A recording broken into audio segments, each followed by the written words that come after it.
السلام عليكم، يا هلا فيكم بفيديو جديد.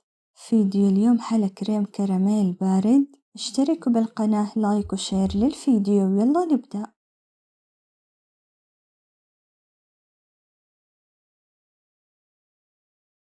بسكوت ونطحنه، 3 ملاعق زبدة ذايبة، ملعقتين قشطة، شوية موية حسب الاحتياج. نعجنهم مع بعض لين يصيروا مثل الفيديو.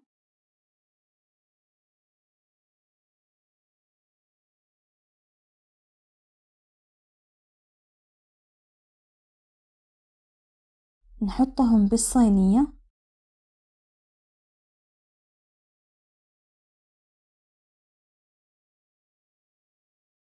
كوب ونصف حليب سائل،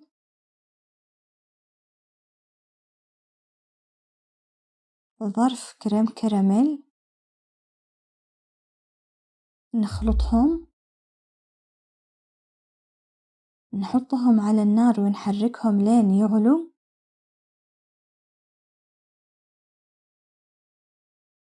نطفي النار ونتركهم يبردوا شوية. نحط في الخلاط قشطة، 20 حبة بسكوت شاي، ظرف كريمة خفق بودرة،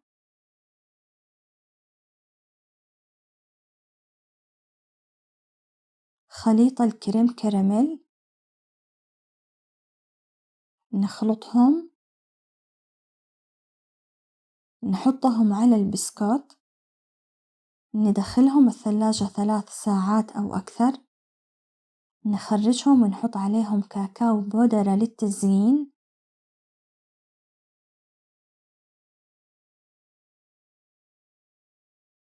وبس، هذا فيديو اليوم. اشتركوا بالقناة وفعلوا الجرس عشان يوصلكم كل جديد. لايك وشير للفيديو. مع السلامة.